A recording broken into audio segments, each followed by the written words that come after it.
रायगड जिल्ह्यातील नवीन अपडेट जाणून घेण्यासाठी आपले रायगड या यूट्यूब चॅनलला लाईक करा, शेअर करा आणि सबस्क्राईब.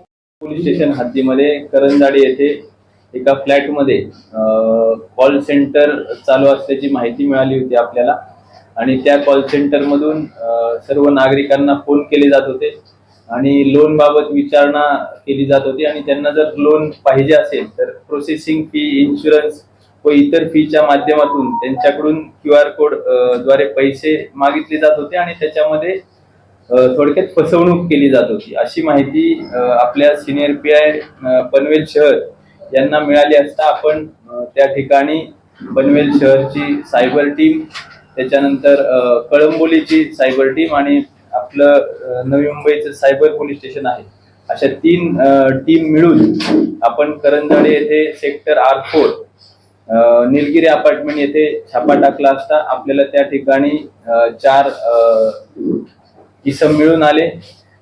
त्या ठिकाणी 3 लॅपटॉप, त्याच्यानंतर 15 मोबाईल, 31 सिम कार्ड, 7 वेगवेगळे डेबिट कार्ड, असा एकूण 4 लाखाचा मुद्देमाल आपल्याला मिळून आला.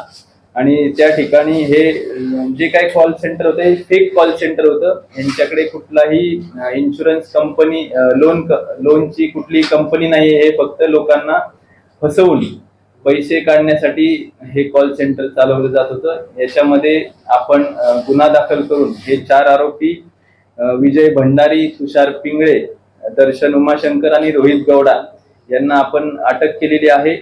आणि याच्यामध्ये जवळपास आमच्या सध्याच्या तपासानुसार 50 लाखाच्या पुढे ही फसवणूक नागरिकांची झालेली आहे.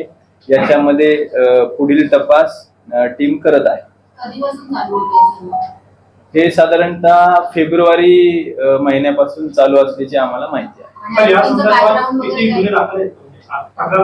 ह्या 4 लोकांविरोधात सध्या तरी कुठली क्रिमिनल हिस्ट्री नाहीये, परंतु याच्यामध्ये तपास चालू आहे. ह्याचा बेस कर्नाटक राज्यातील असल्याची शक्यता आहे. यांच्यावर देखील 1-2 लोक असण्याची माहिती आम्हाला मिळालेली आहे. त्यानुसार आमचा तपास चालू आहे.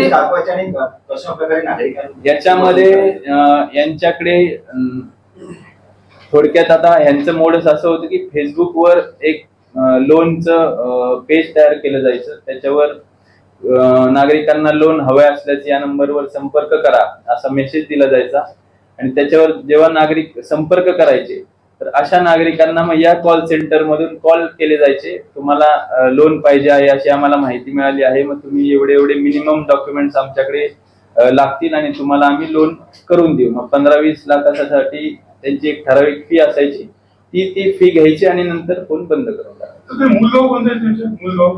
त्याच्यामध्ये तुषार पिंगळे हा इथला पनवेलचा आहे, रोहित गौडा रायचूरचा आहे, दर्शन उमाशंकर हा देखील रायचूरचा आहे आणि विजय भंडारी देखील पनवेलचा आहे. 2 आरोपी पनवेलचे, 2 कर्नाटकाचे. किती जणांची फसवणूक झाल्याचं समोर आले आणि यात आरोपींमध्ये काही महिला देखील आहेत का? याच्यामध्ये पुढील तपास चालू आहे. महिला असण्याची शक्यता नाकारता येत नाही, तरी आपल्याला आज निश्चित माहिती मिळालेली नाही आणि निश्चित आकडा आपल्याला सर्व बँकचे ट्रान्झॅक्शन आपल्या समोर आल्याशिवाय सांगता येणार नाही किती नागरिकांची.